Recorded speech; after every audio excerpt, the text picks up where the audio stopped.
some closing line value. I had it on FanDuel at 6.5 yesterday.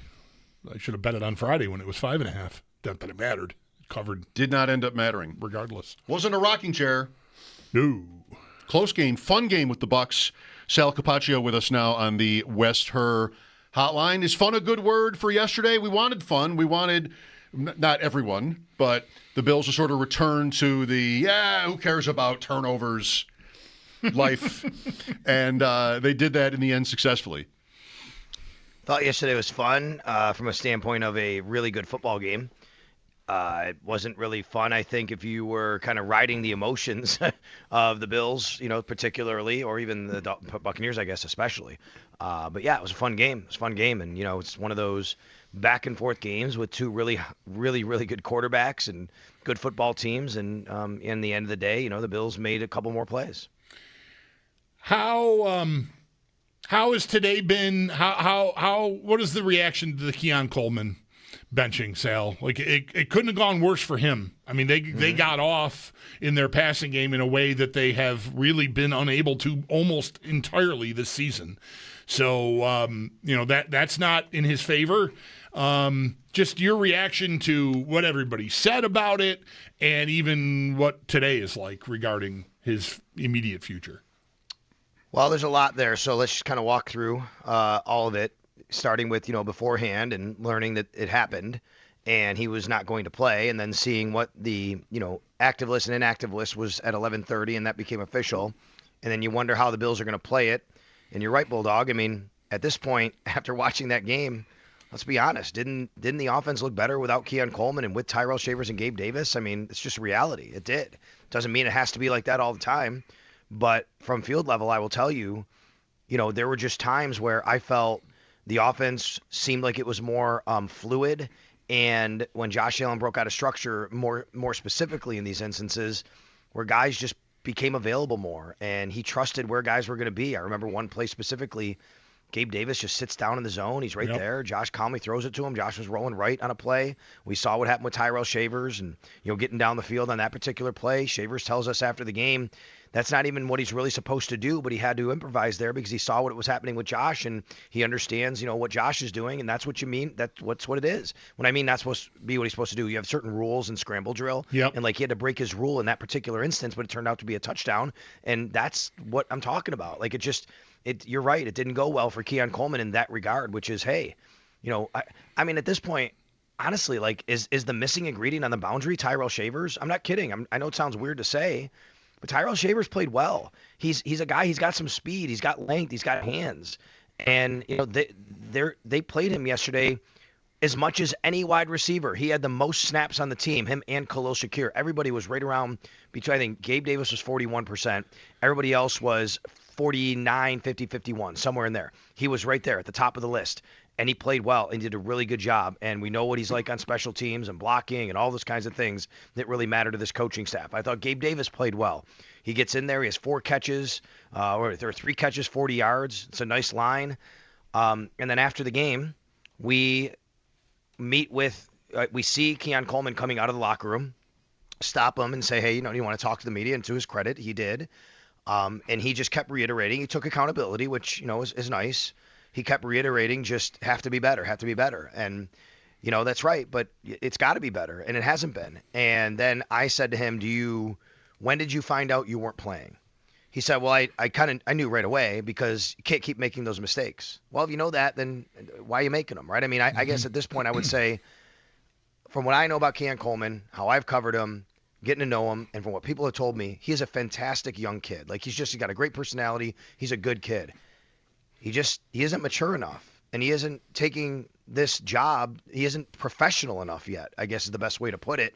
And that's where the disconnect is right now. Well, it's not all a coincidence, but for Sean McDermott to have Shavers produce on this occasion with Coleman benched is just what he would love to advertise about what he's trying to do. And Bulldog and I on postgame, Sal, I brought this up. It's a nice, even though he's so open, it's a nice catch by Shavers in the end zone. I mean, yes, it is. The ball is not tight, and he's got to think about his feet, and he catches that ball with his hands out in front of his body, the wind and everything. Yeah. So that's one where, I mean, he makes the catch. If he doesn't, it's going to look terrible. It's going to look like an awful drop. But I think it would have been pretty easy to drop given, you know, all the conditions. And in the end, McDermott gets the perfect case study, I think. Not that I know Shavers to be an angel or anything, but the ball finds he who works hard. So he's got an opportunity to say that, which, you know, I don't take it as a jab at Coleman directly, but maybe it is. Maybe it is, because even if Coleman, like, not that he's been great, but if they don't have that game with maybe even Shavers contributing like he did, then it's going to be scrutinized, you know, like, okay, well, guys miss meetings, but we still want the best players on the field, right? And because of Shavers, in part, what happened yesterday, there is not that criticism today. That's right, and it just reinforces, right, the message, right? So you're right. I mean, it's like when Sean McDermott now makes that decision, and he made it clear it's his decision, coach's decision after what happened, and then you go out there and that happens, he can just reinforce that, and it does put in question what happens this week. He just spoke, Sean did, with the media a little while ago, and he was asked the question, of course, about this week with Keon Coleman. He just said, we'll see, we'll take it one day at a time. So, yeah, we'll see where it goes. But, I mean, I wouldn't be stunned if he's inactive again. I mean, they were productive on offense. And this time it doesn't have to be a message only so much as an extension of the message. It could simply be because, hey, we want to keep this train rolling. There are two new injuries at the position, though. Right, yeah. Right? Or new from yesterday. Hardman left the game early with a calf injury. Curtis Samuel didn't practice today. And Palmer was limited. That might just be continuing to ease him in after he missed time. But still, like, maybe an injury is the way back in for Coleman.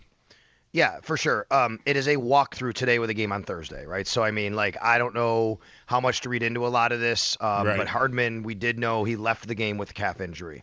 And he didn't return. It's 4 days. In his situation, it's basically he's the punt returner, right? I know he did get a couple snaps in. They did take a deep shot to him.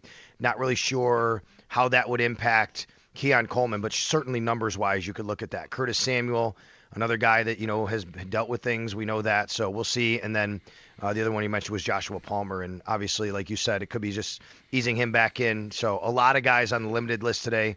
Jordan Poyer, Daquan Jones, Christian Benford, Joey Bosa, Terrell Bernard, Taron Johnson, Dorian Williams, Joshua Palmer, Jordan Phillips. Not practicing today through the walkthrough. Dalton Kincaid, Fedarian Mathis, McCole Hardman, and Curtis Samuel. With Sal Capaccio for a couple of more minutes, some are calling him our guy, Sal, you and I, Sean Tucker, because he went to Syracuse and you went to Syracuse. And I said on Friday, look out for Sean Tucker. Yep. Only to get Penny Adovich on his show over and over today. It's like, who's Sean Tucker? Like, come on, Sam. Oh, my gosh. I thought we were friends. So the defense, Sal, I mean, the Bills got away with one yesterday, run on pretty easily in this game. How scary does it look? It's been scary all year. It has. And I think that, there's been a few games where they've done a nice job, like Carolina. But for the most part, teams have been able to, put up numbers on the Bills. And it's just going to keep happening here. In some regard, I think because of personnel, but they have to do something to try and fix it. But at the same time, we've talked about it before. The best way maybe might be have to just outscore everybody, and that's what they did yesterday. And I don't think it's a great formula to have to do every week. You'd love to have that buttoned up a lot more. This is a Buccaneers team that, without Bucky Irving, hasn't been as good running the ball. I do think that Baker Mayfield getting healthier and him running helped them yesterday, obviously. That hurt the Bills. It's something that hurt the Bills a little bit earlier this year. But Sean Tucker, 106 yards, 5.6 yards a carry. Rashard White, 5.1 yards a carry. I mean, that's just too much. So, yeah, it's concerning. There's no doubt. And you're going to face some teams here who will be able to run the ball a little bit coming up on your schedule. And the weather's starting to turn. So teams are going to have game plans where they're going to want to run the ball and take advantage of that against the Buffalo Bills. So for sure, it's concerning. I did like the way the pass defense played yesterday. And if you do have to choose one or the other to be better at, I would choose pass, but you still give up too much in the run. What really hurt the run, what hurt them against the run yesterday was way too many first and second down decent runs. And that's why the Buccaneers put themselves in very, very good position on third down, and then it becomes a bit unsustainable. Yeah, I can't imagine, Sal. There's not an easy button fix here, right? I mean, there's no personnel to be added really. I mean, I know they did grab a guy to the practice squad, Fox, late last week, and maybe he plays some role at some point, but that's a rotational depth piece, basically, I think, at this point. I just wonder, like, how hard they're working to try to find something that they can count on. If that's personnel, I don't know. Shaq Thompson is back. Maybe he plays a more of a role in place of one of the linebackers. I don't know. But they just, it's never been my favorite thing to complain about because, like you, I'd rather be good at defending the pass. I think that's more valuable. But, man, when a team without their number one running back can run for 200 yards on you in an NFL game, that's not sustainable, I don't think. No, and right, because the point is, and I've said this many times, it's about controlling the game, right? I mean, you're right. I don't. It's not one thing that like, oh my God, the run defense. Like, yeah, if teams want to run the ball and you want to make them grind it out, so be it. But when you can control the game, that's what happens, and you can control first and second down. You put yourself in good position, and that's what happened. Now, as you said, Shaq Thompson back, but he was back last week. He didn't play. He was full last week. He still didn't play. He's full again today. I don't know, what the plan is there, but you would think he'd be on the field at some point. I will say I do think Terrell Bernard played much better yesterday than what we have seen. He is still dealing with the ankle injury. I mean, he's up front about it. He's telling us like he's dealing with the ankle injury, and he's trying his best to be available and be ready and be able to do the things he can. He has not had the best year, nothing close to what I think his standard is, but he is dealing with the ankle injury. There's no doubt about that, and it's impacting him. But I thought yesterday he filled gaps better yesterday than I had seen in several weeks. He had 2 tackles for loss. He had 2 pass breakups, which is also an indication because he's around the ball more in the passing game. I thought Jordan Poyer did a nice job, but you also saw a couple times where, that athleticism and age getting to him where he's not in the right spot, but he also came down. He filled the hole nicely. So I agree with you. I don't know what the exact answer is here, what the formula is as far as personnel and guys but getting healthy is one thing. And I think that's the big thing they have to start hoping that they can do. Just a quick, maybe live reaction to this. The NFL just announced a 1-game suspension for Jamar Chase, spitting on Jalen Ramsey. And they play the Bengals. They play New England. I mean, the Patriots. They play New Sorry, England, the Patriots. right. Yeah. Great timing. Can we appeal? I know. Yeah. Right. Do the Bills have any say in this? I mean, I know exactly, right? We'd like you to serve the suspension some other week. My immediate reaction is Week 15. First of all, yes, I know that he said he didn't do it, but it's disgusting and absolutely deserves to be suspended for something like that.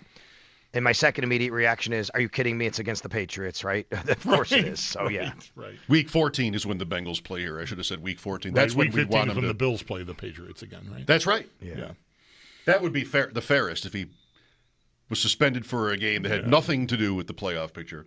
All right. Thanks for your time, Sal. I assume we'll talk tomorrow, right? Short week? Yeah, we'll talk all week, guys. And then, I'll be with you all week whenever you need me. Thanks. All right, you got it. Sal Capaccio on the Western Hotline. His appearances are brought to you by New York's only outlet liquor. When you need to stock up, it's the place to buy a case. What's your outlet? Bills now, and not every team has played the same number of games, but